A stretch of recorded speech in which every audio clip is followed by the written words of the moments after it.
Hello வணக்கம் நண்பர்களே, இது உங்கள் லப்ஸ் தமிழ். இன்னைக்கு நம்ம பார்க்க போற படம் 2007 ரிலீஸ் ஆன த கேர்ள் பை த லேக்ன்ற ஒரு பிரெஞ்சு கிரைம் த்ரில்லர் மூவியை தான் பார்க்க போறோம். இது ஒரு சிம்பிளான மர்டர் மிஸ்டரி ஸ்டோரிங்க. ஒரு கிராமம், அங்க ஒரு ஆறு, அந்த ஆத்துக்கு பக்கத்துல வித்தியாசமான பொசிஷன்ல கிடைக்கிற ஒரு பொண்ணோட டெட் பாடி. அந்த பொண்ணை யாரு கொலை பண்ணாங்கன்றத ஒரு டிடெக்டிவ் தேடி போறது தான் படத்தோட கதை. நான் சொல்லும் போது என்னவோ சிம்பிளான ஸ்டோரின்னு சொல்லிட்டேன், ஆனா கொலையாளியை கண்டுபிடிக்கிறதுக்குள்ள டிடெக்டிவ் படுற பாடு இருக்கே. இது சம்பந்தமா யாரை விசாரிச்சாலும் எந்த பக்கம் திரும்பினாலும் பாக்குற எல்லாரும் அந்த பொண்ணை கொலை பண்ண ஏதோ ஒரு விதத்துல அவங்களுக்கு ஒரு காரணம் இருக்கு. சோ எல்லாரும் மேலயுமே சந்தேகம் வருது. இவ்வளோ சந்தேகத்தையும் ஒன்னொன்னா ஃபில்டர் பண்ணி கடைசியா ஒரு மேட்டர்ல போக்கஸ் பண்றப்போ பூதாகரமான ஒரு ட்விஸ்ட் வெளியே வந்துச்சு பாருங்க. அது என்னன்னா அஸ்கு புஸ்கு. எல்லாத்தையும் இன்ட்ரோடக்ஷன்லயே சொல்லிட்டேனா அப்புறம் படத்தை யாருங்க பாக்குறது? வாங்க நீங்களும் நானும் சேர்ந்தே போய் அந்த ட்விஸ்ட் என்னன்றதை பாத்துருவோம். படத்தை ஓபன் பண்ணா காலங்காத்தால ஒரு ஸ்கூல் படிக்கிற குட்டி பொண்ணு இவ ஆன்ட்டியோட வீட்டுல இருந்து கிளம்பி வாக்கிங்ல இவளோட வீட்டுக்கு போயிட்டு இருக்கா. இது ஒரு குட்டி கிராமம். சோ இங்க இருக்க எல்லாரையும் நல்லாவே தெரியும். அதனால ஸ்கூல் பொண்ணு போற வழியில இவளை பாக்குற 2-3 பேர் விஷ் பண்றாங்க. அப்படி ஏதோ ஒரு வீட்ல இருந்து வெளியே வந்த ஒரு பெரிய பொண்ணு ஸ்கூல் பொண்ணுக்கு பாய போட, அப்படியே பெரிய பொண்ணு எந்த வீட்ல இருந்து வெளியே வந்தாலோ அந்த வீட்டு பெட்ரூம்ல ஒரு லவ்வர்ஸ காட்டுறாங்க. இதுல பையன் முடிச்சுட்டான், பொண்ணு மட்டும் இன்னும் ஆழ்ந்த தூக்கத்துல இருக்கா. அடுத்த கொஞ்ச நேரத்துல இவளுக்கு என்ன நடக்க போகுதுன்னு தெரியாம பாவம் புள்ள அசதியா தூங்கிட்டு இருக்கு. இன்னொரு பக்கம் ஸ்கூல் பொண்ணு நடந்து போயிட்டு இருந்தா இல்லையா, அவ இன்னும் வீட்டை நெருங்கல. பாதி தூரம் போயிட்டு இருக்கும் போதே ஒரு ரெட் கலர் கார் இவளுக்கு பக்கத்துல வந்து நிக்குது. கார்ல இருந்தவங்களும் இந்த பொண்ணும் கொஞ்ச நேரம் பேசிக்கிட்டதுக்கு அப்புறம் ஸ்கூல் பொண்ணு ரெட் கலர் கார்ல ஏறிடுறா. இதுக்கு அடுத்த சீன்ல மலைக்கு மேல இருக்க ஒரு வீட்டை காட்டுறாங்க. அந்த வீட்டுல வீல் சேர்ல உட்கார்ந்து இருந்த ஒரு வயசானவர் உள்ள உட்காந்துக்கிட்டே வெளியே என்னத்தையோ பாத்துட்டு இருக்காரு. அப்படி என்னத்தரா இருந்தாலும் ஆர்வமா பாக்குறான்னு நம்மளும் கூட சேர்ந்து எட்டி பார்த்தா வீட்டுக்கு வெளியே கார்ல ஏறின குட்டி பொண்ணும் அந்த பொண்ணை கார்ல ஏத்தி கூட்டிட்டு வந்து ஒரு குண்டப்பாவும் உட்காந்து பேசிட்டு இருக்காங்க. இது எங்க போய் முடிய போதோ தெரியல. ஆக ஸ்கூல் பொண்ணு இங்க இருக்கா. அந்த பக்கம் பொண்ணு ரொம்ப நேரமா வீட்டுக்கு வரலன்னதும் பதறி போன பொண்ணோட அம்மா இந்த ஊரோட லோக்கல் போலீஸ் ஒருத்தர்கிட்ட போயிட்டு, நேத்து நைட் எனக்கு நைட் ஷிஃப்ட் வேலை இருந்ததுங்க, சோ என் பொண்ணு அவ ஆன்ட்டியோட வீட்டுல விட்டுட்டு காலையில வாடின்னு சொன்ன. அவளும் கிளம்பிட்டதா ஆன்ட்டி சொல்றாங்க. ஆனா அவ இன்னும் வீட்டுக்கே வரலங்க, எனக்கு ரொம்ப பயமா இருக்குங்க, ஏதாவது பண்ணுங்கன்னு இவங்க புலம்ப. இது எதுவுமே தெரியாம குண்டப்பா கூட இருந்த குட்டி பொண்ணும் அவன் வளர்க்குற நாய் முயல் அணில் இதை எல்லாத்தையும் பாத்துக்கிட்டு ஜாலியா இருக்கா. இதோட கொஞ்ச நேரத்துக்கு முன்னால வீல் சேர்ல உட்காந்துருக்க ஒரு வயசானவரை பாத்துருந்தோம்ல, அவர் தான் குண்டப்பாவோட அப்பா. குண்டப்பாவுக்கு அவன் அப்பான்னா சுத்தமா பிடிக்கல. இத பத்தி அவன் ஸ்கூல் பொண்ணுகிட்ட சொல்லிட்டு இருக்க. அதே சமயத்துல ஸ்கூல் பொண்ண ஊர்ல எங்கெங்கயோ தேடியும் கிடைக்கலன்னதும் லோக்கல் போலீஸ் வெளியூர்ல இருக்க ஒரு இன்ஸ்பெக்டருக்கு இன்ஃபார்ம் பண்ணி அவர் இந்த ஊருக்கு வர சொல்றாரு. அந்த ஓல்டு பக்கா தாங்க படத்தோட ஹீரோ. விஷயம் கேள்விப்பட்டதும் ஹீரோ விருட்டு நீங்க வந்துட்டு இருக்காரு. திரும்ப மறுபடியும் குண்டப்பாவை காட்டினா இந்த ஷார்ட் டைம்ல அவனுக்கு என்ன ஆச்சுன்னு தெரியலங்க, எங்கேயோ போயிட்டு வீட்டுக்கு வந்தவன் பயங்கர பரபரப்பா ஃபேஸ் வாஷ் பண்ணிட்டு இருக்கான். அது இல்லாம இது வரைக்கும் இவன் கூட இருந்த குட்டி பொண்ணையும் காணோம். பிளஸ் இவன் ஒரு ப்ளூ கலர் ஜாக்கெட் போட்டு இருந்திருப்பான், அதையும் காணோம். இவன் நடவடிக்கையெல்லாம் பார்த்து சந்தேகப்பட்ட இவன் அப்பாவோ, டேய் ஏன்டா அவன் மூஞ்சி காடு கொடுத்த பேட் வைப் மாதிரி இப்படி மாறி போயிருக்கு, என்னடா பிரச்சனைன்னு கேட்டா, அதெல்லாம் ஒன்னும் இல்ல, நீ ஆசைப்பட்ட மாதிரியே அந்த பொண்ணு போயிட்டா, இப்போ உனக்கு சந்தோஷம் தானே அப்படின்னு குண்டப்பா எதையோ பத்தி சொல்றான். அடேகளா எந்த பொண்ணை பத்திரா பேசுறீங்கன்னு புரியாம நம்ம முழிச்சிட்டு இருக்க. அந்த பக்கம் இன்ஸ்பெக்டர் கிராமத்துக்கு வந்துடுறாரு. குட்டி பொண்ணு எந்த ஆன்ட்டியோட வீட்டுல இருந்து கிளம்பி எந்த பக்கமா இவளோட வீட்டுக்கு போயிட்டு இருந்தாலோ அதே வழியில நடந்து வந்த இன்ஸ்பெக்டர் குண்டப்பா பொண்ணை கார்ல ஏத்தின இடத்துல போயிட்டு நிக்கிறாரு. அப்ப அதே மாதிரி ஒரு ரெட் கலர் காரு இவருக்கு பக்கத்துல வந்து நிக்குது. அங்க நமக்கு கொடுத்தாங்க பாருங்க ஒரு பேரதிர்ச்சிய. வந்து நிக்கிற கார்ல நம்ம ஏதோ ஒன்னு ஆயிடுச்சுன்னு நினைச்ச ஸ்கூல் பொண்ணு எந்த வித பிரச்சனையும் இல்லாம நல்லபடியா உட்காந்துருக்கா. சோ குண்டப்பா இந்த பொண்ணு எதுவும் பண்ணல. கொஞ்ச நேரம் பேசி இருந்துட்டு அனுப்பிடாம போல. இருந்தாலும் அவ்வளவு பெரிய ஆள் கூட இந்த பொண்ணு சொல்லாம கொள்ளாம போயிட்டு கொஞ்ச நேரம் இருந்துட்டு வந்திருக்கா. அங்க இவளுக்கு ஏதாவது நடந்துச்சான்னு தெரியணும்ல. சோ இன்ஸ்பெக்டர் ஸ்கூல் பொண்ணு அவளோட வீட்லயே உட்கார வச்சு அவ அம்மாவுக்கு முன்னாலேயே குண்டப்பாவோட வீட்டுல என்னென்ன ஆச்சுன்றதை என்கொயரி பண்றாரு. பெருசா ஒண்ணும் இல்லங்க, அவன் வீட்டுல வளர்க்குற முயல்லாம் காட்டுறதுக்கு என்ன கூப்பிட்டான். நானும் போனேன். முயலை பார்த்துட்டு அப்புறம் நானும் அவனும் பக்கத்துல இருக்க ஒரு ஆத்துக்கு போனோம். இந்த சீசன்ல ஆத்துல பாம்புங்களா இருக்குமாமே, சோ ஆத்துல இறங்கி குளிக்க கூடாது, அதையும் மீறி குளிச்சா பாம்புங்க நமக்கு சாபம் கொடுத்துருன்னு அந்த குண்டு பெட்டி என்னென்னமோ கதை கொடுத்துட்டு இருந்துச்சு அப்படின்னு சொல்லிட்டு இருந்த ஸ்கூல் பொண்ணு அடுத்த விஷயத்த சொல்ல வரப்போ கொஞ்சம் தயங்குறா. அப்ப கண்டிப்பா இதுல ஏதோ ஒரு மேட்டர் இருக்கணும்ல. சரி நம்ம கிட்ட சொல்லதான் பொண்ணு பயப்படுறா போல, அவகிட்ட அவ அம்மாவே விசாரிக்கிட்டோம், அது வரைக்கும் நம்ம வெளியே வெயிட் பண்ணுவோம்னு இன்ஸ்பெக்டர் லோக்கல் போலீஸ் 2 பேரும் அவங்கள தனியா விட்டு வெளியே வந்துடுறாங்க. அடுத்த கொஞ்ச நேரத்துல தாங்க ஒட்டு மொத்த ஊரையும் அலற விடுற மாதிரி ஒரு ட்விஸ்ட் என்னன்னு காட்டுறதுக்கு முன்னால குண்டப்பாவும் ஸ்கூல் பொண்ணு எந்த ஆத்துக்கு போனாங்களோ அதே ஆத்துக்கு இன்ஸ்பெக்டரும் லோக்கல் போலீஸும் போறாங்க. கரையோரத்துல ட்ரெஸ்ஸே இல்லாம ஒரு பொண்ணோட டெட் பாடி கிடக்கு. கொஞ்ச நேரத்துக்கு முன்னால குண்டப்பா போட்டிருந்த ப்ளூ கலர் ஜாக்கெட்டை காணோம்னு சொல்லியிருந்தோம் இல்லையா, இங்க வந்தவன் பாடியை பார்த்துட்டு பாடியில ட்ரெஸ் இல்லையன்ட்டு அவனோட ஜாக்கெட்டை கழட்டி பாடி மேல போட்டிருக்கான். அது மட்டும் தான் இப்ப பாடிக்கு மேல இருக்கு. அதோட பாடி இருக்க பொசிஷனை பாக்குறப்போ நம்ம ஒரு கழிச்சு படுத்துக்கிட்டே நம்ம எந்த டைரக்ஷன்ல படுத்திருக்கோமோ அதுக்கு ஆப்போசிட் டைரக்ஷன்ல நம்ம தலையை மட்டும் திருப்பினா எப்படிப்பட்ட பொசிஷன் வருமோ சேம் பொசிஷன்ல தான் பாடி வச்சிருக்காங்க. எப்படி இதை கொலைன்னு கன்ஃபார்ம் பண்ணிருக்காங்கன்னா, செத்த பொண்ணோட கழுத்துல ஒரு மார்க் இருக்கு. சோ இந்த பொண்ணோட கழுத்தை பிடிச்சு பக்கத்துல இருக்க தண்ணியில முக்கி மூச்சு விட முடியாம பண்ணி தான் இந்த பொண்ணை கொலை பண்ணிருக்காங்கன்றது நல்லாவே தெரியுது. அதை தவிர பாடியில வேற எந்த காயங்களோ கீழல்களோ இல்ல. எல்லாத்துக்கும் மேல இறந்து போன பொண்ணு யாரு தெரியுங்களா? ஆரம்பத்துல ஒரு ரூம்ல லவ்வரோட சேர்ந்து அசந்து தூங்கிட்டு இருக்க ஒரு பொண்ணை நம்ம பார்த்தோமே, அதே பொண்ணுதான் இவ பேரை நம்ம விக்டிம்னு வச்சுப்போம். விக்டிமோட பாடியை முதல்ல பாத்துருக்கிறது குண்டப்பா தானே.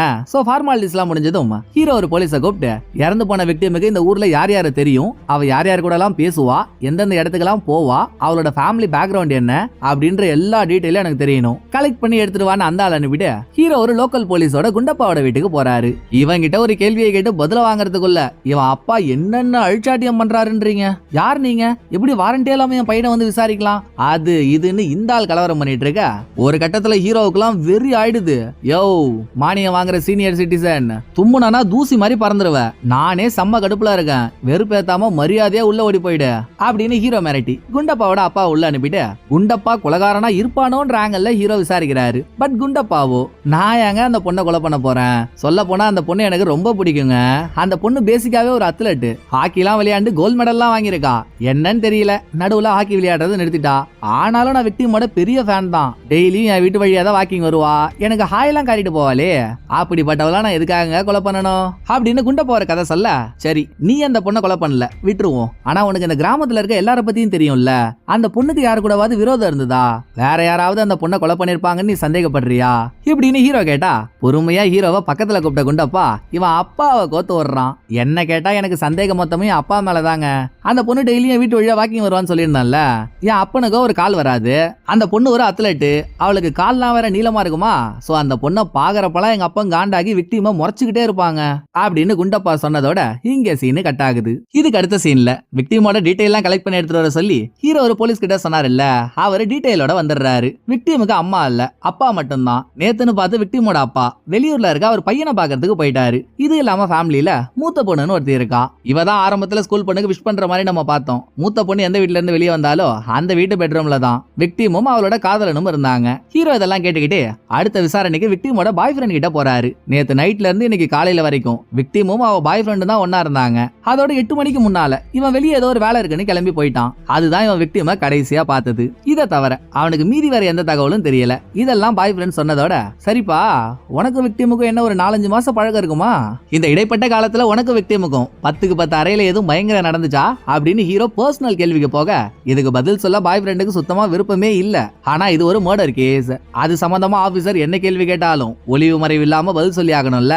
சோ தலையெழுத்துன்னு பாய் ஃப்ரெண்டும் ஆமாங்க நடந்துச்சு, பின்ன லவ்வர்ஸ்னா அதெல்லாம் இருக்காதா அப்படின்னு கொஞ்சம் கோவத்தோட சொல்றான். அதோட அவனை தட்டி விட்ட ஹீரோ அடுத்து ஸ்டேஷனுக்கு ஒரு ஆளை வர வைக்கிறாரு. விக்டிமோட பாய் ஃப்ரெண்ட் வீட்ல இருந்து கிளம்பினதும் கரெக்டா 8 மணிக்கு விக்டிம் வீட்ல இருந்து கிளம்பி வெளியே வரத சில சாட்சிகள் பார்த்திருக்காங்க. கிளம்பினவன் நேரா ஒரு காபி ஷாப்புக்கு போய் அங்க ஒரு ஆளை மீட் பண்ணி பேசியிருக்கா. அந்த ஆள் தான் இப்ப ஸ்டேஷனுக்கு வந்திருக்காரு. இவருக்கு கல்யாணம் எல்லாம் ஆயிடுச்சு, பட் இவரும் இவரோட மனைவியும் பிரிஞ்சு வாழ்ந்துட்டு இருக்காங்க. சோ வந்த ஆள் கிட்ட காபி ஷாப்ல நடந்ததை பத்தி ஹீரோ விசாரிக்கிறப்போ ஆமாங்க அன்னைக்கு காலையில நான் காபி ஷாப்ல இருக்கிறப்போ விக்டிம் அங்க வந்தா, எனக்கு விக்டிமா முன்னாலேயே தெரியும், என்னோட 3 வயசு குழந்தைய கொஞ்ச நாள் பாத்துக்கிட்டது அவதான், வந்தவகிட்ட காஃபி எதுவும் சாப்பிடுறியாமான்னு நான் கேட்டேன், என்னன்னு தெரியல அன்னைக்குன்னு பார்த்து அவ ரொம்ப டிப்ரெஷன்ல இருந்த மாதிரி இருந்துச்சு, காஃபி எதுவும் வேணான்னு சொல்லிட்டு அடுத்து எங்க போறன்றத கூட சொல்லாம அவ பாட்டுக்கு கிளம்பி போயிட்டாங்க அப்படின்னு இவர் சொல்லிட்டு இருக்கும் போதே ஸ்டேஷனுக்கு வெளியே விக்டிமோட அப்பாவும் மூத்த பொண்ணும் வந்துடுறாங்க. சோ ஹீரோ பேசிட்டு இருந்த ஆள் அனுப்பிட்டு பொண்ணை எழுந்து துக்கத்துல தவிச்சிட்டு இருக்க விக்டிமோட அப்பாவுக்கு தன்னால முடிஞ்ச ஆறுதல சொல்லிட்டு இருக்காரு. என்ன இருந்தாலும் இது கூடவே போலீஸ் வேலையையும் பார்த்தாகணும்ல. சோ இறந்த விக்டிமுக்கு பக்கத்துல அவ பொருள் என்னென்னலாம் கிடைச்சதோ அதெல்லாம் எடுத்து விக்டிமோட அப்பாவுக்கு முன்னால வச்ச ஹீரோ இதுதாங்க உங்க பொண்ணோட திங்ஸ், இதுல எல்லாம் கரெக்டா இருக்கா பாருங்க, இல்ல எதுவும் மிஸ் ஆயிருந்தா சொல்லுங்க அப்படின்னு கேட்டதும் பொண்ணோட போனை காணோன்னு இவர் சொல்றாரு. அது ஃபாரன்சிக் டிபார்ட்மெண்ட் கிட்ட இருக்கு, இன்னும் போன் கால் டீடைல் எல்லாம் செக் பண்ணல, அது கொஞ்சம் டைம் ஆகும். இது இல்லாம விக்டிம் வெளியே எங்க போனாலும் ஒரு பேக் எடுத்துட்டு போகலாம், அந்த பேக்கையும் சேர்த்து காணோன்னு விக்டிமோட அப்பா சொல்லிட்டு இருக்க கேப்லயே மூத்த பொண்ணு வந்துடுறா. அவளை கையோட விக்டிமோட ரூமுக்கு கூட்டிட்டு போன ஹீரோ இந்த ரூம்ல இவருக்கு தேவைப்படுற மாதிரி ஏதாவது தடயங்கள் கிடைக்குதான்னு தேடுறாரு. ரூம்ல ஒரு வாட்ச் கிடைக்குது. இது விக்டிம் பாய் ஃப்ரெண்டோட வாட்ச். அடிக்கடி விக்டிமும் அவளோட பாய் ஃப்ரெண்டும் இந்த மாதிரி வாட்சை மாத்திக்கிறது வழக்கமா. ஆனா என்னதான் விக்டிம் அவ பாய் ஃப்ரெண்ட உருகி காதலிச்சாலும் விக்டிமோட அப்பாவுக்கு பாய் ஃப்ரெண்ட சுத்தமா பிடிக்காதான் அப்படின்னு மூத்த பொண்ணு சொல்லிட்டு இருக்கா. அப்ப ஹீரோவுக்கு ரூம்ல 2-3 வீடியோ கேசட் கிடைக்குது. அதெல்லாம் எடுத்து வச்சுக்கிட்டு அங்க இருந்து கிளம்பின ஹீரோ அடுத்து ஸ்டேஷனுக்கு போய் வீடியோ கேசட்டை போட்டு போட்டு பார்த்தா கேசட்ல இருக்க ஃபுட்டேஜ் மொத்தத்திலையும் விக்டிம் மட்டும் தான் இருக்கா. இவ சமைக்கிறது, குளிக்கிறது, ஸ்விம்மிங் பூல்ல விளையாடுறது எல்லாத்தையும் யாரோ படமாக்கி இருக்காங்க. கொஞ்ச நேரம் வரைக்கும் யார் வீடியோ எடுத்ததுன்னு தெரியல. அப்புறம் வீடியோல இருக்க விக்டிமே பேசினதுக்கு அப்புறம் தான் தெரியுது எல்லா வீடியோவையும் விக்டிமோட அப்பா தான் எடுத்திருக்காருன்னு. பொண்ணு சந்தோஷமா இருக்கிறத மெமரிஸ் ஆக்கணும்ன்றதுக்காக ஒரு வீடியோ எடுத்திருக்காரு. மிச்சபடி பெருசா வேற எதுவும் இல்ல. இத பார்த்து முடிச்ச அடுத்த சீன்ல விக்டிம் ஹாக்கிலாம் விளையாடுவான்னு நம்ம சொல்லியிருந்தோம்ல. சோ ஹீரோ அவளோட கோச் கிட்ட போய் என்கொயரி பண்றாரு. இவ மனசுல பெரிய அர்ஜென்டினா அப்பாஸ்னு நினைப்பு. விக்டிம் ஹாக்கி விளையாடுறப்ப அவன் என்ன பண்ணிருக்கான்றீங்க. விக்டிமோட வயசை இன்டு 2 போட்டாதான் கோச்சோட வயசு வரும். அந்த வயசுல இருந்துகிட்டு இவன் விக்டிமை உசார் பண்ண ட்ரை பண்ணிருக்கான். இவனும் உருண்டு பிறண்டு என்னென்னமோ பண்ணிருக்கான். ஆனா அந்த பொண்ணு இவனை கண்டுக்கவே இல்ல. இது ஒண்ணு. ரெண்டாவது ஒரு நாள் எனக்கு வெளியூர்ல ஒரு சின்ன வேலை இருக்கு, என் கூட வாயேன் அப்படின்னு விக்டிம் கோச்சை கூட்டிட்டு வெளியூருக்கு போயிட்டு இவ ஏதோ மெடிக்கல் டெஸ்ட்லாம் எடுத்திருக்கா. பட் அதை பத்தி விக்டிம் இவங்கிட்ட எதுவுமே சொல்லல. கேட்டதுக்கு கூட உனக்கு எதுக்கு அதெல்லாம், நீ உன் வேலையை மட்டும் பாரு அப்படின்னு பேசி ஆஃப் பண்ணிட்டா. மேபி அவ பிரெக்னன்ட் ஆனதுனால டெஸ்ட் எடுக்க போயிருக்கலாம்னு கோச் சொல்றான். ரைட், அதெல்லாம் விடு, நீ கடைசியா விக்டிமை எப்பதான் பார்த்த, கொஞ்சம் அதை சொல்லன்னு ஹீரோ கேட்டதும், நேத்து காலையில தாங்க ஒரு காஃபி ஷாப்ல பார்த்தேன். நான் பாக்குறப்போ ஒரு தாடிக்காரங்க கூட நின்னு பேசிட்டு இருந்தா, நான் கண்டும் காணாம அப்படியே போயிட்டேன் அப்படின்னு கோச் சொல்ல வேண்டியதெல்லாம் சொல்லி முடிச்சிடறான். இவன் என்னடான்னா விக்டிம் வெளியூருக்குலாம் போயிட்டு ஏதோ மெடிக்கல் ரெக்கார்ட்லாம் எடுத்ததா சொல்றான். பட் விக்டிமோட வீட்டுல இவங்க கண்டமேனிக்கு தேடிட்டாங்க. அப்படிப்பட்ட எந்த மெடிக்கல் ரெக்கார்டுமே இல்ல. அப்புறம் ரெக்கார்ட்லாம் எங்க போயிருக்கும்னு ஹீரோ யோசிச்சுட்டு இருக்கும் போதே விக்டிமோட போன் கால் ரெக்கார்ட்ஸ் எல்லாம் எடுத்துட்டாங்க. அதுல அடிக்கடி இவங்க தான் விக்டிமுக்கு கால் பண்ணிருக்காங்க அப்படின்னு லோக்கல் போலீஸ் ஒரு லிஸ்ட் எடுத்து ஹீரோ கிட்ட கொடுக்க, அங்க தாங்க ஹீரோவுக்கு ஒரு ட்விஸ்ட். விக்டிம் அவ பாய் ஃப்ரெண்டுக்கு கூட டெய்லியும் கால் பண்ணிருக்காளோ இல்லையோ, ஆனா ஒரு நம்பருக்கு மட்டும் விடாம தினசரி கால் பண்ணிருக்கா. அது யார் நம்பர்றான்னு பார்த்தா நல்லா தாடி வச்ச பாடி கார்டு மாதிரி ஒருத்தவனை பார்த்தமே, காஃபி ஷாப்ல கூட விக்டிமை மீட் பண்ணி பேசினானே, அவனுக்கு தான் விக்டிம் டெய்லியும் கால் பண்ணிருக்கா. ஆனா அதை ஹீரோ அவனை கூப்பிட்டு விசாரிக்கிறப்போ அவன் சும்மாவாச்சும் சொல்லிருக்கணும்ல, இத பத்தி அவன் வாயவே திறக்கல. என்னடா கதைன்னு ஹீரோ நேரம் அவங்கிட்ட போனா, ஐயோ நானே இதை உங்கள்கிட்ட சொல்லாந்தாங்க நினைச்சேன். என்ன ஒண்ணு, ஃபர்ஸ்ட் மீட்டிங்லயே நான் இதெல்லாம் சொன்னேன்னு வைங்களேன், நீங்க உங்க எண்ணத்தை எங்கெங்கயோ ஓட விட்டுருவீங்க. சரி பொறுமையா சொல்லலாம்னு நினைச்சேன், அதுக்குள்ள நீங்களே வந்துட்டீங்க. அதோட விக்டிமுக்கு என் மேல ஒரு காதலுங்க. நானும் என் பொண்டாட்டியும் பிரிஞ்சதும் நான் ரொம்ப ஃபீல் பண்றேன்னு விக்டிம் அவளாவே நினைச்சுக்கிட்டு டெய்லியும் எனக்கு கால் பண்ணி ரொம்ப அக்கறையா பேச ஆரம்பிச்சுட்டா. நான் ஒரு நாளா அவளை அந்த மாதிரி நினைச்சது இல்ல. உங்களுக்கே தெரியும் இது ஒரு சின்ன கிராமம், இங்க யாரு எது பண்ணாலும் அது இன்னொருத்தவங்களோட காதுக்கு போகாம இருக்காது. நீங்க வேணா வெளியே விசாரிச்சு பாருங்களேன், எனக்கும் விக்டிமுக்கும் ரிலேஷன்ஷிப் இருந்துச்சான்ட்டு நிச்சயமா அவங்க இல்லன்னு தான் சொல்லுவாங்க. அவளா எனக்கு போன் பண்ணதுக்கு நான் என்னங்க பண்ண முடியும் இப்படின்னு தாடிக்காரர் ஒரு கருத்தை சொல்ல, போதுண்டா எப்பா, இன்வெஸ்டிகேஷனையா பார்த்து பார்த்து தலை வலிக்குதுடா, நான் கொஞ்சம் போய் என் பர்சனல் லைஃபையும் பார்த்துட்டு வரேன் அப்படின்னு ஊரை விட்டு கிளம்பின ஹீரோ இவரோட ஃபேமிலியை பார்க்க போறாரு. ஹீரோவுக்கு டீனேஜ் வயசுல ஒரு பொண்ணு இருக்கா. அவ ஹீரோவோட தான் இருக்கா, எந்த பிரச்சனையும் இல்ல. ஆனா ஹீரோவோட மனைவி இவரை விட்டு பிரிஞ்சுட்டாங்க. அவங்களுக்கு அம்னீஷியா வந்து போச்சு, பழசெல்லாம் மறந்துட்டாங்க. பொண்ணு வேற அம்மாவை பார்க்கணும்னு கேட்டுக்கிட்டே இருக்காளா. சரி பொண்ணுக்காகவாச்சு நம்ம பொண்டாட்டியை பேசி கூட்டிட்டு வருவோமே அப்படின்னு அடுத்த நாள் ஹீரோ பொண்டாட்டியை போய் மீட் பண்ணா, வாழ்க்கையில யாருக்குமே நடக்க கூடாத ஒரு விஷயம் ஹீரோவுக்கு நடக்குது. இவர் பொண்டாட்டி அம்னீஷியால எல்லாத்தையும் மறந்துட்டாங்க. சோ போன ஹீரோவா அவங்களோட தம்பி நினைச்சு பேசிட்டு இருக்காங்க. இதை எங்கன்னு போய் சொல்றது ஹீரோவால பொறுத்துக்க முடியல. அட போங்கடா, பர்சனல் வாழ்க்கைக்கு பதில் இன்வெஸ்டிகேஷனே எவ்வளவோ தேவலாம் போல அப்படின்னு மறுபடியும் ஹீரோ விக்டிமோட மர்டர் கேஸ் இன்வெஸ்டிகேஷனுக்கு வந்துடுறாரு. 2 நாளைக்கு முன்னால கொலை பண்ணப்பட்ட விக்டிமோட போஸ்ட்மார்ட்டம் இன்னைக்கு தான் நடக்குது. போஸ்ட்மார்ட்டம் நடக்கிற ரூம்ல ஹீரோ, கேஸ்ல ஆஜராக போற ப்ராசிக்யூட்டர், டாக்டர்னு 3 பேரும் இருக்காங்க. போஸ்ட்மார்ட்டம் முடிச்சிட்டு டாக்டர் சொல்ற ஒரு விஷயமும் ஹீரோவுக்கு ஒரு ட்விஸ்ட கொடுக்குது. இதுல முதல் ட்விஸ்ட் என்னன்னா, இது வரைக்கும் விக்டிம் கண்ணி கழியவே இல்ல, அவ ஒரு பியூர் விர்ஜின். ஆனா பாய் ஃப்ரெண்ட பாருங்க, நானும் விக்டிமும் நிறைய தடவை சுமாக்கா சூ பண்ணிருக்கோம்னு ஹீரோ கிட்ட போய் சொல்லியிருக்கான். ரெண்டாவது, பொதுவா ஒருத்தவங்க இன்னொருத்தவங்கள கொலை பண்ண போறாங்கன்னு வைங்களேன், அதுல சாக போறவங்க எப்படியாவது தப்பிக்கணும்ன்ற பயத்துல கொலை பண்ண வரவங்கள்ட்ட இவங்களை காப்பாத்திக்கிறதுக்கு சண்டை போடுவாங்கல்ல. அப்படி சண்டை போடுறப்போ இவங்க உடம்புல காயம் ஏற்படலாம், இல்ல கொலை பண்றவங்களோட எவிடன்ஸ் ஏதாவது இவங்களோட கை விரல் நகங்களுக்கு அடியில மாட்டலாம். பட் அப்படிப்பட்ட எதுவுமே விக்டிமோட உடம்புல இல்ல. அப்படின்னா விக்டிமை யாரோ கொலையே பண்ணிருந்தாலும் அவ அந்த சாவை மனப்பூர்வமா ஏத்துக்கிட்டு எந்தவித சண்டையும் போடாம அமைதியா இருந்திருக்கா. கடைசியா 3வது, இதுதாங்க மிகப்பெரிய மேட்டரே, விக்டிமுக்கு பிரெயின் டியூமர் இருக்கான். அதிகபட்சம் அவ 1 மாசமோ இல்ல 2 மாசமோ தான் இருப்பான்னு டாக்டர் சொல்றாரு. சோ விக்டிம் கோச்சை வெளியூர் கூட்டிட்டு போயிட்டு ஏதோ டெஸ்ட்லாம் எடுத்தால, அது இவளுக்கு இருக்க பிரெயின் டியூமர் சம்பந்தப்பட்ட டெஸ்ட் தான். தனக்கு இப்படி ஒரு வியாதி இருக்கிறதையே விக்டிம் மறைச்சிருக்கா. இதெல்லாம் கேட்டுட்டு ஹீரோ வெளியே வரப்போ போஸ்ட்மார்ட்டம் ரூமுக்கு வெளியவே எப்படா என் பொண்ணோட பாடியை தருவீங்கன்னு விக்டிமோட அப்பா தவமா இருக்காரு. பார்க்க பாவமா இருக்காருன்னு ஹீரோ விக்டிமோட அப்பாவுக்கு பக்கத்துல போய் உட்காந்து லைட்டா பேச்ச போடுறப்பதான் அடுத்த ட்விஸ்ட் ரிவீல் ஆகுது. நல்லா ஹாக்கி விளையாடிட்டு இருந்த விக்டிம் நடுவுல ஹாக்கி விளையாடிட்டு வந்துட்டா இல்லையா, அதுக்கு காரணம் தன்னோட 3 வயசு குழந்தைய கொஞ்ச நாள் விக்டிம் தான் பாத்துக்கிட்டான்னு தாடிக்காரன் சொன்னானே. விக்டிமுக்கு அந்த குழந்தைனா உயிர். நடுவுல அந்த குழந்தை ஒரு ஆக்சிடென்ட்ல இறந்து போச்சு. அதுக்கப்புறம் தான் விக்டிம் எப்ப பார்த்தாலும் எல்லா நேரத்திலையும் எதையோ இழந்த மாதிரியே உட்கார்ந்து இருந்திருக்கா. இதோட விக்டிம் ஹாக்கி விட்டதுக்கு காரணமும் அந்த பையனோட இழப்பு ஷார்ப்பா தான் இருக்கணும்னு விக்டிமோட அப்பா சொல்றாரு. சை, நம்ம ஒரு போலீஸா இருந்து இது நமக்கு தெரியாம போச்சு அப்படின்னு இதை கேட்டு ஹீரோ தலகுனிய.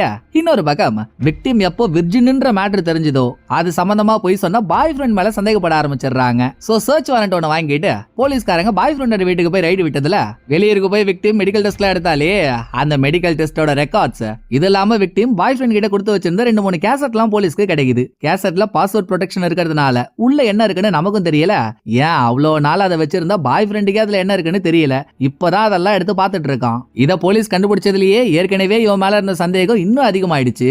10 குறைக்கு நச்சுன்னு மாட்டிச்சு பாருங்க ஒரு எவிடன்ஸ். பாய் ஃப்ரெண்டோட வீட்டுக்கு வெளியே விக்டிம் எப்ப வெளியே போனாலும் கையோட ஒரு பேக் எடுத்துட்டு போவா. அந்த பேக்கை காணோன்னு விக்டிமோட அப்பா சொல்லியிருந்தாருல்ல, அந்த பேக் கிடைக்குதுங்க. அதுவும் பப்ளிக்காலாம் கிடைக்கல, ஒரு இடத்துல ஒளிச்சு வைக்கப்பட்டிருக்கு. அது போலீஸ் கைக்கு கிடைச்சதும், ஏண்டா சொந்த வீட்டு சொரிநாயி, லவ் பண்றேன்னு சொல்லி எங்களை ஏமாத்தி அந்த பொண்ணை நீயே கொலை பண்ணிட்டு இவ்வளவு நேரமா நாடகமா நடத்திட்டு இருக்க, வாடா ஸ்டேஷனுக்கு இவனை அரெஸ்ட் பண்றாங்க. அப்போன்னு பார்த்துதான் நான் கொலை பண்ணலன்னு கத்திட்டு இருந்தவன் போலீஸ்ல இருந்து வர தப்பிக்க முயற்சி பண்றான். இருந்தாலும் இவனை தேடி துரத்தி மடக்கி பிடிச்சிடுறாங்க. இவனும் நான் கொலை பண்ணலன்னு கதறான். ஒரு பையன் இவன் கதறல கேட்கல. ஸ்டேஷன்ல ஹீரோ விசாரிக்கிறப்ப கூட நான் எந்தவித கொலையும் பண்ணலன்னு தான் இவன் சொல்றான். பட் எதுக்காக இவன் தான் இந்த கொலையை பண்ணிருப்பான்னு ஹீரோ ஸ்ட்ராங்கா நம்புறாருன்னா, விக்டிமை கொலை பண்ணி அவள ஒரு வித்தியாசமான பொசிஷன்ல படுக்க போட்டிருந்தாங்கல்ல.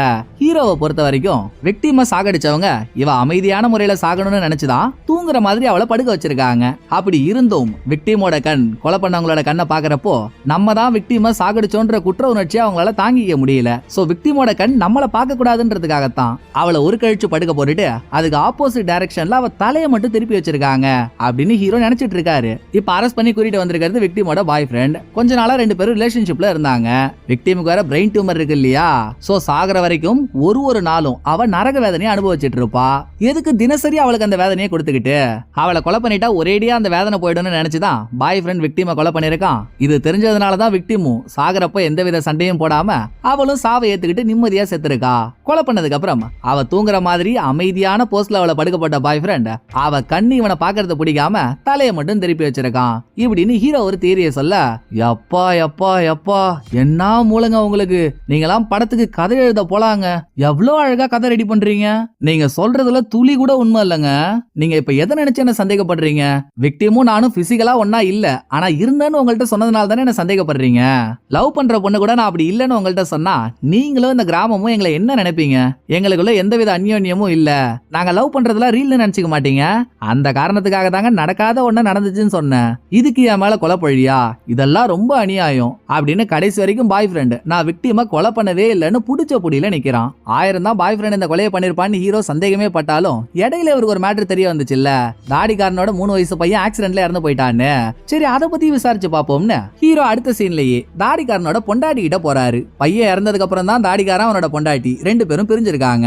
இவகிட்ட விக்டிம் இங்க வேலை செஞ்ச டைமிங்ல என்ன ஆச்சுன்னு கேக்குறப்போ, அதை எங்க கேக்குறீங்க, விக்டிம் மேல எந்த தப்பும் இல்லைங்க, அவ சூப்பர் பொண்ணு, ஆனா என் பையன் இருக்கான் பாருங்க அவன் தான் பிரச்சனை. பிறக்கும் போதே கொஞ்சம் மனநல சரியில்லாம பிறந்துட்டான். டைமுக்கு சாப்பிட மாட்டான், டைமுக்கு தூங்க மாட்டான், நம்ம என்ன சொன்னாலும் காதுலயே வாங்க மாட்டான். அழ ஆரம்பிச்சானா அழுதுகிட்டே இருப்பான். பக்கத்துல இருக்கவங்களோட கபாலமே கலங்கிடுனா பாத்துக்கோங்களேன். சொந்த அம்மாவான என்னாலேயே என் பையனை ஹேண்டில் பண்ண முடியாது. பட் விக்டிம் என் பையனை சூப்பரா ஹேண்டில் பண்ணுவாங்க.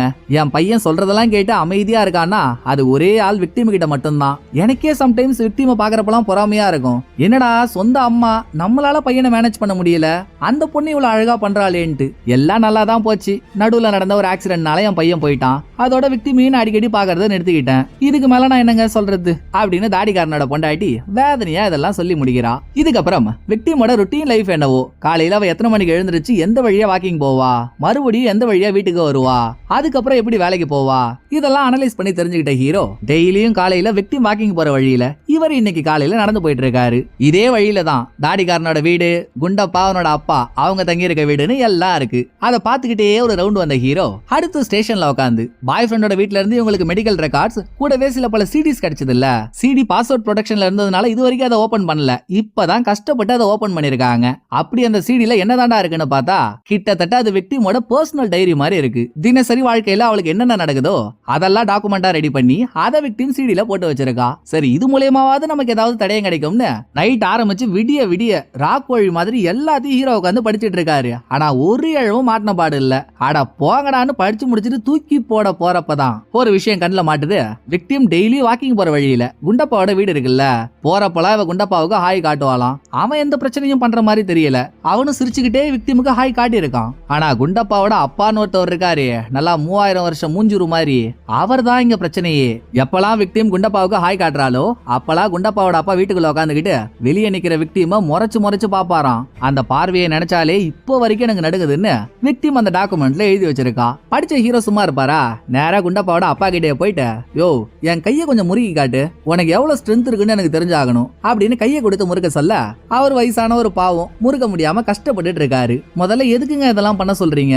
எனக்கு புரியல, என்னன்னு சொன்னாதானே எனக்கும் தெரியும். செத்த சொல்லுங்களேன்னு இவர் கேட்டதும், ஒன்னும் இல்ல, உன்னால ஒரு பொண்ணு கழுத்தை பிடிச்சு அவளை தண்ணியில முக்கி சாகடிக்க முடியுமான்னு தெரிஞ்சுக்கதான் இதெல்லாம் கேட்டேன் அப்படின்னு ஹீரோ சொல்ல, ஓ அப்ப விக்டிமோட கொலையில நீங்க ஏன் மேல சந்தேகப்படுறீங்களா? நான் ஏங்க அந்த பொண்ணை கொலை பண்ணணும், அதுவும் காலம் போன காலத்துல இப்படின்னு குண்டப்பாவோட அப்பா கேக்குறாரு. வேற எதுக்கு? உனக்கு உன் பையனை பிடிக்காது, பிடிக்காத உன் பையனை பார்த்து இன்னொரு பொண்ணு சிரிக்கிறா, அது பிடிக்காம நீ அவளை கொலை பண்ணிருக்கலாம், உண்மைதானே? உனக்கு உன் பையனை பிடிக்காது தானே இப்படின்னு ஹீரோ ஒரு செக் வைக்கவே, இங்க பாருங்க, எனக்கு என் பையனை பிடிக்காதுதான், நான் ஒத்துக்கிறேன். எல்லா பேரண்ட்ஸும் அவங்களுக்கு பிறகுற பசங்க இன்டெலிஜென்ட்டாகவும் ஹெல்த்தியாகவும் இருக்கணும் தானே நினைப்பாங்க. நானும் அப்படிதான் நினைச்சேன். ஆனா எனக்கு ஒரு தத்தி புள்ளையா வந்து பிறந்திருக்கு. சோ சின்ன வயசுல எனக்கு என் பையனை பிடிக்காதுதான். ஆனா இப்ப நான் இருக்க நிலைமையில எனக்கு இருக்க ஒரே கம்பெனி என் பையன் மட்டும்தான். அவனையும் வெறுத்துட்டா அப்புறம் நான் எங்க போறது? தேவையில்லாம என் மேல பழி போட்டுட்டு இருக்காதீங்க அப்படின்னு குண்டப்பாவோட அப்பா சொன்ன இந்த ஒரு விஷயம் தான் திரும்ப திரும்ப ஹீரோவோட மண்டைக்குள்ள ஓடிக்கிட்டே இருக்கு. இந்த யோசனையோடையே தாடிக்காரனோட 3 வயசு பையனை எங்க புதைச்சாங்களோ அவன் சமாதிக்கு போய் நின்ன ஹீரோ அடுத்து தாடிக்காரனோட பொண்டாட்டி கிட்ட மறுபடியும் போறாரு. இப்ப வரைக்குமே உங்க பையன் எப்படி இறந்தான்றது தெரியாமலே இருக்கு இல்லையா? ஹீரோ அதை பத்தி விசாரிக்க, ஒரு நாள் காலையில டிஃபன் சாப்பிடுறப்போ பையன் பாலோட சேர்ந்து பிஸ்கெட்டை சாப்பிட்டு இருக்கான். அந்த பிஸ்கெட் அவனோட தொண்டையில சிக்கிக்கிட்டு மூச்சு விட முடியாம தான் அவன் இறந்து போயிருக்கான். சரி, அது நடக்கிறப்போ நீங்க எங்க இருந்தீங்கன்னு கேட்டா, முத நாள் நைட்டு முழுக்க என் பையன் என்ன தூங்கவே விடலங்க, அழுதுகிட்டே இருந்தான். அப்புறம் கொஞ்ச நேரம் தூங்கிட்டு திரும்ப 2 மணி நேரம் கழிச்சு எழுந்துட்டான். அவன் அழுகி என்னால அடக்க முடியல. அப்புறம் என் புருஷன் தான் அவனுக்கு சாப்பாடு கொடுக்குறேன்னு கூட்டிட்டு போனாரு. போன கொஞ்ச நேரத்திலேயே என் பையன் கத்த ஆரம்பிச்சிட்டான். இது முதல் தடவை நடக்கிறது இல்ல, எப்ப பார்த்தாலும் இப்படிதான் கத்திக்கிட்டே இருப்பான். நான் போன தடவை கூட உங்கள்ட்ட சொன்னனே, அந்த கடுப்புல நான் தலகாணியை தலையில போட்டு மூடிக்கிட்டு படுத்துட்டேன். திரும்ப எழுந்திருச்சு வந்து பார்த்தா நடக்க கூடாததெல்லாம் நடந்து போச்சு அப்படின்னு தாடிக்காரனோட பொண்டாட்டி சொன்னதும் இங்க சீனை கட் பண்ணா ஹீரோ தாடிக்காரனோட வீட்டுக்கே போறாரு. இங்க தாங்க நான் இன்ட்ரோடக்ஷன்லயே சொன்ன பூதாகரமான ட்விஸ்ட் வெளியே வருது. ஹீரோ வீட்டுக்குள்ள வரத பார்த்ததுமே குடுகுடுன்னு ஹீரோ கிட்ட ஓடி வந்த தாடிக்காரன், நான் தாங்க விக்டிமா கொலை பண்ணனு ஒத்துக்கிறான். என் பையன் போயிட்டான், என் பொண்டாட்டியை விட்டு வர நான் பிரிஞ்சிட்டு இருக்கேன். இந்த டைம்ல வா நீ நானும் சேர்ந்து வாழலாம். ஒரு பையன் போயிட்டா என்ன, நம்ம இன்னும் பல பசங்களை பெத்துக்கலாம் அப்படின்னு டெய்லியும் போன் மேல போனா போட்டு விக்டிம் என்ன டார்ச்சர் பண்ணிட்டு இருந்தா. ஒரு கட்டத்துக்கு மேல அவ டார்ச்சர் என்னால தாங்கிக்க முடியல. அதனாலதான் உங்ககிட்ட கொஞ்சம் பேசணும், காபி ஷாப்புக்கு வான்னு அன்னைக்கு காலையில அவளை வர வச்சு அப்புறம் அவளை ஆத்தாங்கரைக்கு கூட்டிட்டு போயிட்டு கொலை பண்ண அப்படின்னு தாடிக்காரன் நடந்ததை சொல்றான். பட் ட்விஸ்டே இதுக்கு அப்புறம் தான் தாடிக்காரன் அதை சொன்னதும், டேய் டேய் நல்லா 9 அடி உலக்க மாதிரி இருந்துகிட்டு கடைசியில எனக்கே உபதி அடிக்க பாக்குற பாத்தியா நீ? எப்படி கல்யாணம் பண்ணிக்கிட்டு குழந்தை குட்டியெல்லாம் பெத்துக்கிட்டு சந்தோஷமா இருக்கலாம்னு விக்டிமோனை கூப்பிட்டாளா? அது எப்படிரா 2 மாசத்துல பிரெயின் டியூமர்ல சாக போறவ இதெல்லாம் பண்ணிக்கலாம் வான்னு உன்னை கூப்பிட்டுருப்பா? நல்லா கதை சொல்ற மாதிரி நீ. உன்ன மாதிரியே என்கிட்டயும் ஒரு கதை இருக்கு, நான் சொல்லவா? விக்டிம் டெய்லியும் காலையில அவ வீட்டுல இருந்து கிளம்பி உன் வீட்டு வழியா தான் ஜாகிங் போவா. வெளியே ரோட்ல நின்னு உன் வீட்டு ஜன்னலை பார்த்தாலே உள்ள நடக்கிறது எல்லாம் கிளியரா தெரியும். ஒரு நாள் நானே இந்த வழியா வந்து உன் வீட்டு ஜன்னலை பார்த்தனே. அப்படி ஒரு நாள், அதாவது உன் பையன் என்னைக்கு இறந்து போனானோ அன்னைக்கு விக்டிம் ஜாகிங் வரப்போ ஜன்னல் கண்ணாடி வழியா ஒரு விஷயத்த பாத்திருக்கா. உன் பையன் பிறக்கும் போதே குறையோட பிறந்துட்டான். அவன் வளர வளர அவனோட இம்சையை உன்னால தாங்கிக்க முடியல. சோ இதுக்கு மேலேயும் பொறுத்துக்க கூடாதுன்னு அன்னைக்கு காலையில பிஸ்கெட் அவனோட தொண்டையில மாட்டி அவன் தவிச்சிட்டு இருக்கப்போ நீ ஆம்புலன்ஸுக்கு கூட கால் பண்ணாம ஓரமா நின்னு சும்மா எல்லாத்தையும் வேடிக்கை பார்த்துட்டு இருந்திருக்க. கிட்டத்தட்ட உன் பையனை நீ கொலை பண்ணிருக்க. அதை வெளியே இருந்து விக்டிம் பாத்துருக்கா.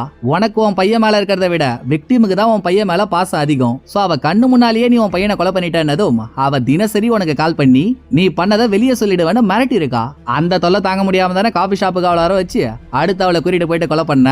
கொலை நடக்கும் போது விக்டிமும் தப்பிக்க பெருசா எந்தவித முயற்சியும் பண்ணல. எப்படியும் கொஞ்ச நாள்ல சாக போறோம், அதுக்கு இப்படியே செத்துட்டு போவோமே அப்படின்றதுனால அவ அமைதியா இருந்திருக்கா இப்படின்னு ஹீரோ பாயிண்ட் பிடிக்க, அதுதான் உண்மையும் கூட. ஒரு 3 வயசு பையனோட கொலையினால நடந்ததுதான் விக்டிமோட கொலை. இதை ஹீரோ கண்டுபிடிச்சிடுறாரு. தாடிக்காரனி அரெஸ்ட் பண்ணிடுறாங்க. அடுத்து சம்பந்தமே இல்லாத எந்த தப்பும் பண்ணாத விக்டிமோட பாய் ஃப்ரெண்ட பிடிச்சு வச்சிருக்காங்கல்ல, ஹீரோ அவங்கிட்ட போய் மன்னிப்பு கேட்டு அவனை ஸ்டேஷன்ல இருந்து ரிலீஸ் பண்ணிடுறாரு. கடைசியா ஹீரோவும் அவரோட பொண்ணும் ஒரு பார்க்ல உட்கார்ந்துட்டு இருக்காங்க. அப்ப இவங்களுக்கு எதிரில ஹீரோவோட மனைவி நடந்து போறாங்க. அவங்களுக்கு அம்னீஷியா வந்துட்டதுனால சொந்த பொண்ணு சொந்த புருஷன் இவங்க 2 பேரையுமே ஞாபகம் இல்ல. சோ அவங்க பாட்டுக்கு கடந்து போறாங்க. ஒரு மந்தையில் இருந்த ஆடுகள் வேறு வேறு திசையில் சென்றன. திரும்ப பார்த்து கொள்ளும் பொழுது பேச முடியவில்லையே. ரொம்ப ஓவரா போதோ. சரி, இதாங்க கண்டென்ட். அவங்க கண்டுக்காம போறாங்க. அவங்க பிரச்சனையை புரிஞ்சுக்கிட்டு புரிஞ்சுக்கிட்ட ஹீரோவும் அவரோட பொண்ணும் இதுதான் வாழ்க்கைன்னு ஏத்துக்க அதோட படத்தோட கதை முடியுது. இந்த படம் உங்களுக்கு பிடிச்சிருக்குன்னு நம்புறேன். அடுத்த ஒரு நல்ல படத்துல வந்து நான் உங்களை மீட் பண்றேன். இந்த வீடியோ உங்களுக்கு பிடிச்சிருந்தா லைக் பண்ணிடுங்க. எப்படி பண்ணிருக்கேன்றத மறக்காம கமெண்ட்ல சொல்லிடுங்க. தேங்க்யூ. டாடா பாய்.